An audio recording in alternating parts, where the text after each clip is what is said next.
नमस्कार। आज हम भारत की विदेश नीति की जड़ों को, उसके विकास को जरा गहराई से देखेंगे। हाँ, और ये कहानी सिर्फ 1947 से शुरू नहीं होती जैसा कई बार लगता है। सही कहा। बल्कि ये जानकर शायद ताज्जुब हो कि आज़ादी के वक्त भारत पहले से ही कोई 51 अंतर्राष्ट्रीय संगठनों का सदस्य था। 51? हाँ, और करीब 600 संधियां मतलब ट्रीटीज साइन कर चुका था। बाप रे। लीग ऑफ नेशंस हो या फिर international labour organization ILO, Bharat तो इनका फाउंडिंग मेंबर था। बिल्कुल। ये दिखाता है कि ग्लोबल स्टेज पर भारत की मौजूदगी कोई नई बात नहीं थी। हमारी विदेश नीति की नींव तो असल में कॉलोनियल दौर में ही पड़नी शुरू हो गई थी। अच्छा। हाँ, खासकर जैसे जैसे वो राष्ट्रवादी सोच, नेशनलिस्ट आइडियाज डेवलप हो रहे थे। चलिए इस पूरे सफर को ना कुछ फेजेस में समझने की कोशिश करते हैं। ठीक है, तो पहला दौर कब से माने? लगभग 1880 से? हाँ, कह सकते हैं 1880 से लेकर पहले विश्व युद्ध तक। इस टाइम पर जो नेशनलिस्ट थे, उन्होंने ब्रिटिश सरकार की जो विस्तारवादी नीतियां थीं, जैसे वो सेकंड अफगान वॉर, हाँ, या बर्मा पर कब्जा करना, तिब्बत पर हमला, इन सब का कड़ा विरोध किया। मतलब वो शांति चाहते थे। बिल्कुल, वो एक पीसफुल पॉलिसी चाहते थे। जैसे कांग्रेस अध्यक्ष C शंकरन नायर ने 1897 में कहा भी था कि our true policy is a peaceful policy. इस दौर में दो बातें खास थीं।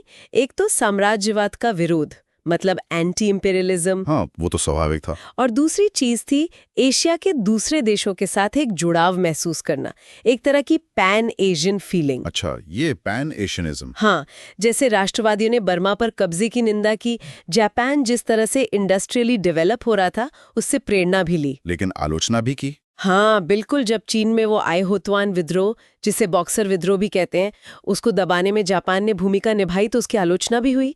और हाँ, जब जापान ने ज़ारिस्ट रूस को हराया, ओहो, वो तो बहुत बड़ी घटना थी। हाँ, उसने वो यूरोपियन सुपीरियरिटी के मिथक को तोड़ दिया था। उसका भी असर पड़ा। फिर आया पहला विश्व युद्ध का दौर। तब क्या हुआ? देखिए, शुरू में तो राष्ट्रवादियों ने ब्रिटिश सरकार का साथ दिया। एक उम्मीद थी कि भाई युद्ध खत्म होगा तो भारत में भी डेमोक्रेसी के सिद्धांत लागू होंगे, कुशवा शासन मिलेगा। पर ऐसा हुआ नहीं। बिल्कुल नहीं हुआ। तो बाद में कांग्रेस ने लोगों से अपील भी की कि सेना में भर्ती न हो और खासकर चीन वगैरह में लड़ने न जाएं। तो धीरे धीरे एक इंडिपेंडेंट लाइन बन रही थी। एग्जैक्टली। फिर 1920 और 30 में एक और नया मोड़ आया, समाजवाद की तरफ झुकाव। हाँ, नेहरू जी का इसमें बड़ा रोल माना जाता है। बिल्कुल, नेहरू जी यूरोप गए, वहां उनकी मुलाकात कई समाजवादी नेताओं से हुई। उन्होंने ब्रसल्स में वो जो कांग्रेस ऑफ ओप्रेस्ड नेशनलिस्ट्स थी, हाँ, उसमें हिस्सा लिया था। उसमें हिस्सा लिया।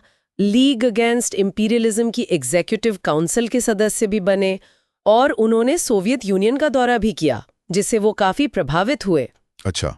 वैसे दादा भाई नौरोजी और लाला लाजपत राय जैसे नेता भी पहले से ही इंटरनेशनल सोशलिस्ट लीडर्स के संपर्क में थे, तो ये कोई एकदम नई बात नहीं थी, पर नेहरू ने इसे और आगे बढ़ाया।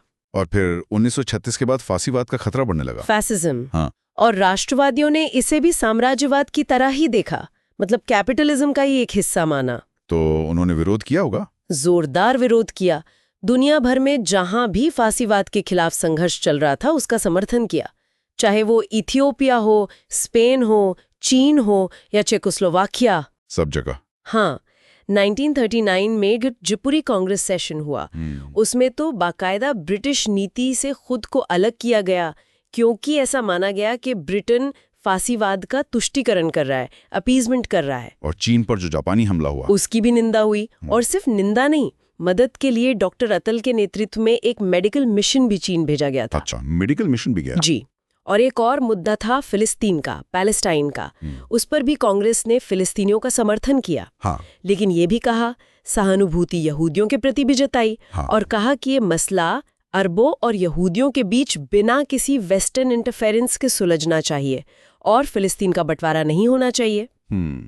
तो ये सारी जो सोच थी, ये सब आज़ादी के बाद नेहरू जी की विदेश नीति में झलकी। बिल्कुल, नेहरू जी ने ही तो आज़ादी के बाद विदेश नीति को शेप देने में सबसे अहम भूमिका निभाई। उनका मानना था कि देखो, भारत को दुनिया के साथ सीधे संपर्क बनाने होंगे, हमें शांति और स्वतंत्रता को बढ़ावा देना है, लेकिन अपनी पहचान भी रखनी है। एग्जैक्टली, अपनी पहचान बनाए रखनी है, किसी का पिछलग्गू मतलब सैटेलाइट नहीं बनना। जैसा उन्होंने कहा भी था कि सरकार का काम देश का हित देखना है, नेशनल इंटरेस्ट सबसे ऊपर है। और इसी सोच से निकले वो दो बड़े सिद्धांत, नॉन अलाइनमेंट और पंचशील। हाँ जी, पंचशील यानी पीसफुल कोएग्जिस्टेंस के 5 सिद्धांत।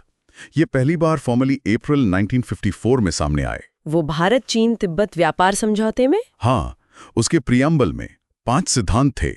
पहला, एक दूसरे की टेरिटोरियल इंटेग्रिटी और सोवरेनिटी का सम्मान, म्यूचुअल रिस्पेक्ट। हाँ।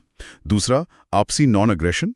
तीसरा, एक दूसरे के इंटरनल मामलों में दखल ना देना।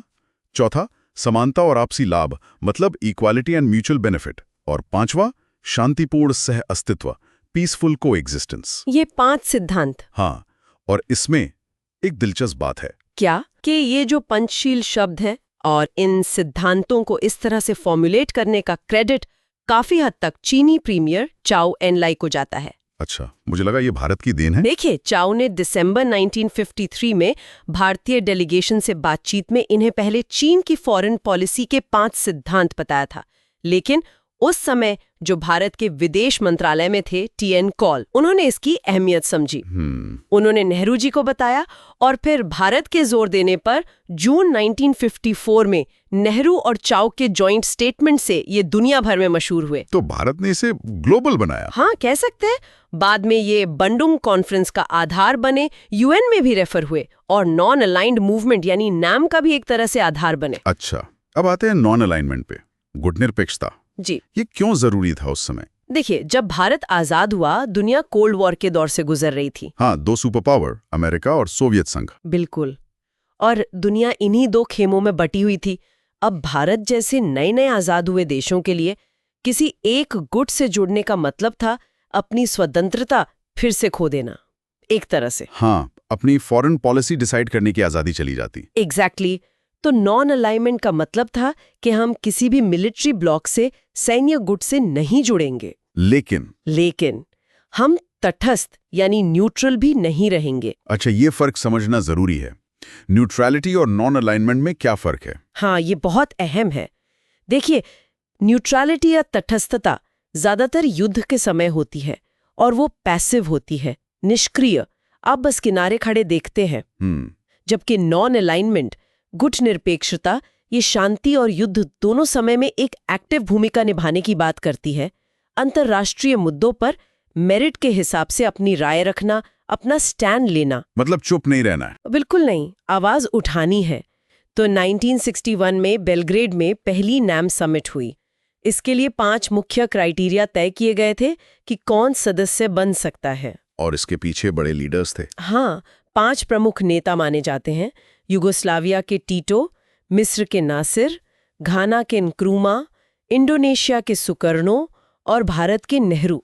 Nehru, Tito, Nasser, Nkrumah, Sukarno. हाँ, और इस पूरे मूवमेंट का लक्ष्य था अंतर्राष्ट्रीय शांति को बढ़ावा देना, निरस्त्रीकरण यानी डिसआर्ममेंट पर जोर देना और एक न्यायपूर्ण विश्व व्यवस्था, एक जस्ट वर्ल्ड ऑर्डर बनाना। तो अगर हम संक्षेप में देखें तो भारत की विदेश नीति की यात्रा साम्राज्यवाद के विरोध से शुरू हुई। हाँ, फिर उसमें एशियाई एकता और समाजवादी विचारों का प्रभाव आया। सही। फांसीवाद के खिलाफ एक मजबूत स्टैंड लिया गया। बिल्कुल। और फिर आजादी के बाद पंचशील और गुटनिरपेक्षता के सिद्धांतों के जरिए दुनिया में अपनी एक स्वतंत्र पहचान बनाई।